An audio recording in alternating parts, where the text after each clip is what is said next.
What treatment does your disability insurance company or plan expect that you get for your multiple sclerosis?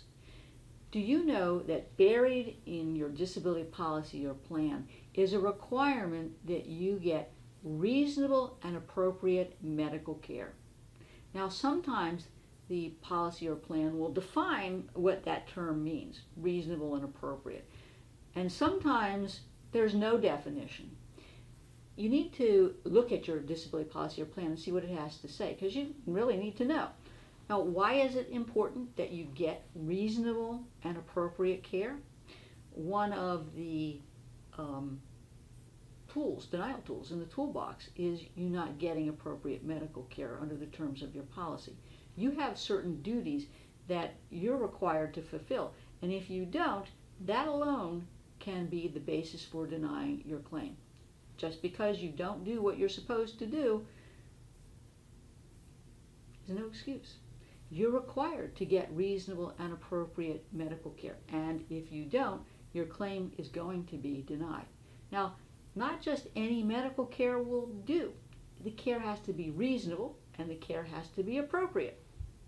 Now, there are times that the carrier or the plan take the position that while you got care, the level of the care was not reasonable or appropriate, particularly in view of your complaints. The level of the care just doesn't match up with what you say you can do or can't do. And your medical records are going to be reviewed to determine what care you're getting, whether that care was appropriate, and your response to that care.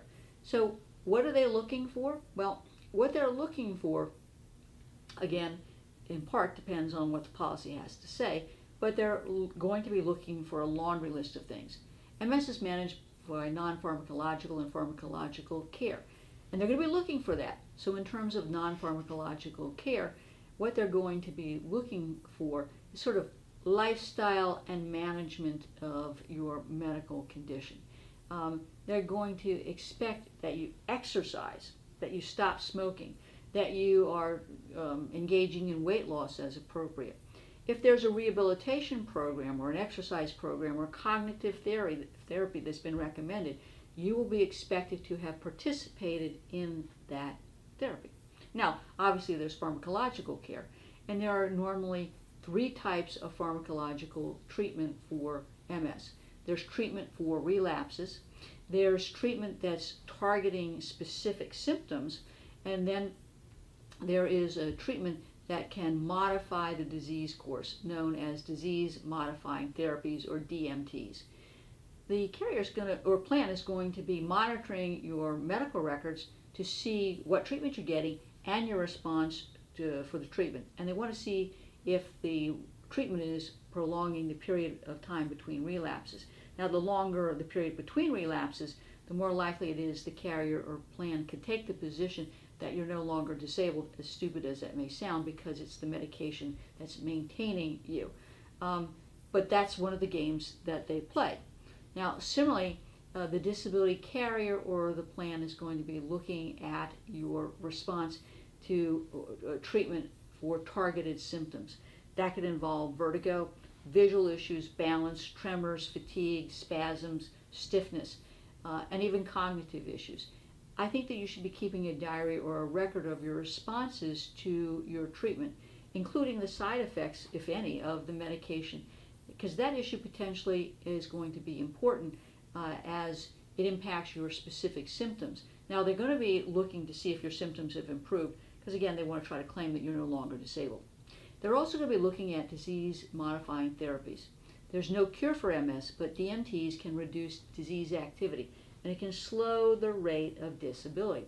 Early, aggressive, and ongoing treatment with DMTs is expected, and your medical records, once again, should document what the DMT was prescribed, your compliance with this prescription, whether you were taking it with the recommended frequency and dosage, and your response to the DMT. Also, if there's any side effects, you should be reporting them, and they should be documented with a discussion of the changes in your medication and your responses to that new medication.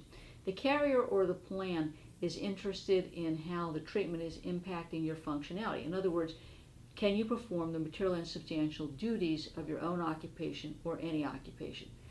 Ultimately, the question is, are you compliant with the treatment? Is this treatment going to allow you to perform the material and substantial duties of your occupation? And can the disability carrier argue that there has been improvement such that you are no longer disabled?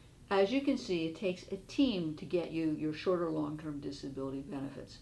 Working with a law firm such as mine, I think is crucial. We'll be looking at your policy or plan to understand the terms of the policy and what we have to prove, the definition of disability, occupation, whether there is a subjective medical condition limitation, and whether there are any mental nervous limitations. We'll be looking at your medical records to see the progression of your disease, how your treatment is progressing, how you're responding to that treatment, whether or not that treatment is going to meet the appropriate standard in your disability policy. Is it reasonable? Is it appropriate? And of course, we'll be working with you and your physician to provide the disability carrier with the appropriate documentation of your ongoing disability. I'm willing to take on the fight for you. Contact me today at 727-894-3188 for a complimentary consultation.